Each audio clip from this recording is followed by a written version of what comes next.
வணக்கம். Tamil Nadu rain weather news.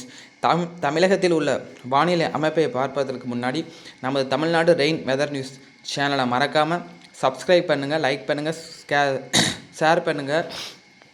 Video skip பண்ணாமல் முழுமையாக பாருங்கள். இப்போ தமிழகத்தில் உள்ள வானிலை அமைப்பை பார்ப்போம்.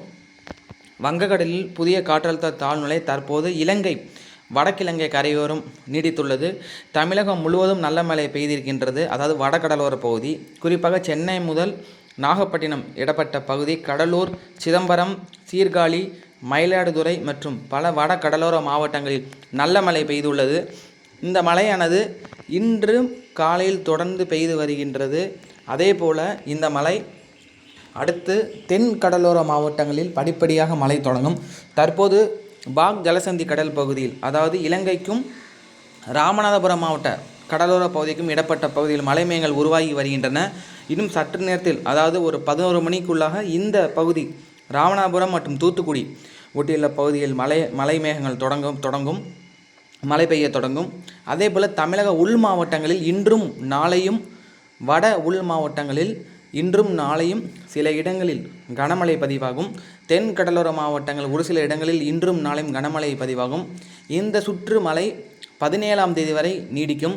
பின்பு ஒரு 18ஆம் தேதி 19ஆம் தேதி சிறிய இடைவெளி இருக்கும்.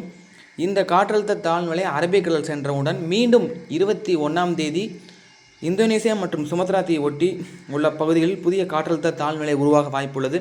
நீங்கள் பார்த்து கொண்டிருப்ப செயற்கைக்கோள் படம். தற்போது இந்த 22ஆம் தேதி புதுசாக உருவாகி உள்ள அந்த குறைந்த காற்றழுத்த தாழ்நிலை அது ஒரு ஆழ்ந்த காற்றழுத்த தாழ்மண்டலமோ புயலாகவோ மாறுவதற்கு அதிகபட்ச வாய்ப்பு இருக்கின்றது. அது தற்போது உள்ள அமைப்பின்படி இலங்கை கடற்கரையை நோக்கி நகரக்கூடும் என்று எதிர்பார்க்கப்படுகின்றது. தொடர்ந்து கண்காணிக்கப்பட்டு வருகின்றது. 22ஆம் தேதி உருவாகிய சுழற்சியை நீங்கள் இந்த மேப்பில் பார்த்தா உங்களுக்கு தெரியும். ரொம்ப அதிதீவிர உங்களுக்கு அந்த சுழற்சி ரொம்ப அதிதீவிரமாக அது நல்ல தீவிரம் அடையும் அப்படிங்கிறத இது காமிச்சிருக்கு. சரிங்களா? ஸோ இதுதான் இப்போ கரண்ட் சுச்சுவேஷன். இப்போ நான் சொன்ன மாதிரி இந்த உள் மாவட்டங்களும் இந்த தென்கடலோர மாவட்டங்களும் அடுத்த ஒரு 3 நாட்களுக்கு நல்ல மழை இருக்கும்.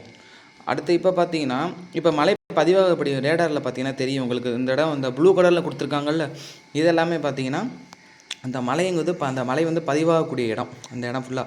ஸோ இப்போ பாருங்கள், இந்த இடத்துல மழை பதிவாகிட்டு இருக்குது. காற்றழுத்த தாழ்நிலை இந்த இடத்துல இருக்குது. அப்போ ஆன்டி கிளாக் வைஸில் இங்கே பதிவாகிட்டு இருக்குது. இப்போ இன்னும் சற்று நேரத்தில் கொஞ்சம் இந்த பக்கம் உள்ளே வரும்போது இப்போ இந்த இடத்துல மலை மேகங்கள் இப்போ பதிவாக ஆரம்பிச்சிச்சு. அதாவது ராமநாதபுரம் மாவட்ட கடலோர பகுதியில் இன்னும் சற்று நேரத்தில் இங்கேலாம் மழை இன்னும் பதிவாகிடும் தென் கடலோர மாவட்டங்களுக்கு. அடுத்து பாருங்கள், இது லாங் ரேஞ்ச் ப்ரெசிபிடேஷன் சொல்லுவோம். அதாவது இந்த அடுத்த 20ஆம் தேதிக்கு அப்புறம் ஒரு புதுசாக உருவாக போகுது ஒரு தாழ்வு நிலை. அது பார்த்திங்கன்னா நல்ல தமிழக கடலோரை நோக்கி, இலங்கை மற்றும் தமிழக கடற்கரை நோக்கி தான் அதிக வாய்ப்பு இருக்குது நகர்றதுக்கு. ஸோ அது ஃபுல்லாக ப்ரெசிபிடேஷன் கொடுத்துருக்காங்க. சென்னை முதல் கன்னியாகுமரி இடப்பட்ட அந்த கடலோர பகுதி உள் மாவட்டங்கள்லாம் அந்த சிஸ்டத்தினால நல்ல மழைக்கான வாய்ப்பு இருக்குது அப்படிங்கிறத அது கொடுத்துருக்காங்க. அதுக்கப்புறம் இப்போ பார்த்திங்கன்னா இதை பாருங்கள், நமக்கு இப்போ இது இப்போ இந்த மலை சேட்டலைட் பிக்சரில் நள்ளிரவுலேருந்து இப்போ அதிகாலைக்குள்ளே அந்த மலை பதிவாகிற ரெடி. அந்த சேட்டலைட் பிக்சரில் பார்த்தா தெரியும், அந்த ஒயிட்டாக இருக்குது, இது ஃபுல்லாகவே க்ளவுட்ஸ். இதெல்லாம் மலை பதிவான இடம், பதிவாகக்கூடிய பகுதி, இப்போ பதிவாகிட்டு இருக்க இடம். இது எல்லாமே பார்த்தா தெரியும். சென்னையிலேருந்து நாகப்பட்டினம் இடப்பட்ட பகுதி பார்த்தீங்களா, உள்ள கடலூர், சீர்காழிலாம் நல்ல மலை பதிவாகி உள் மாவட்டங்களில் இப்போ சாரல் மலை, மிதமான மலை அப்படி இருக்காது வட உள் மாவட்டங்களில். அதாவது இந்த வட கடலோர உள்பகுதியில் இந்த மலை மேகங்கள் உள்ளே போயிருக்கு. கடலோர பகுதி, வட கடலோர பகுதி மலையை கொடுத்துட்டு உள்பகுதிக்கு போயிருக்கு. ஸோ இன்னும் பாருங்கள், கடலில் நிறைய மலை மேகங்கள் இருக்குது. அதே மாதிரி டவுன் ஆகுது, கொஞ்சம் இலங்கைக்கு மேலே மலை மேகங்கள் நிறையா இருக்குது. ஸோ அதெல்லாம் இன்னும் சற்று நேரத்தில் தென் கடலோர மாவட்டங்களுக்கு நல்ல மழை தொடங்குமாய் அமையும். நன்றி, வணக்கம். நம்மளோட சேனலை மறக்காமல் சப்ஸ்கிரைப் பண்ணுங்கள், லைக் பண்ணுங்கள், ஷேர் பண்ணுங்கள். தமிழ்நாடு ரெயின் வெதர் நியூஸுக்கு சப்போர்ட் பண்ணுங்கள். மாலை மற்றொரு வானிலை அறிக்கையில் சந்திப்போம். நன்றி.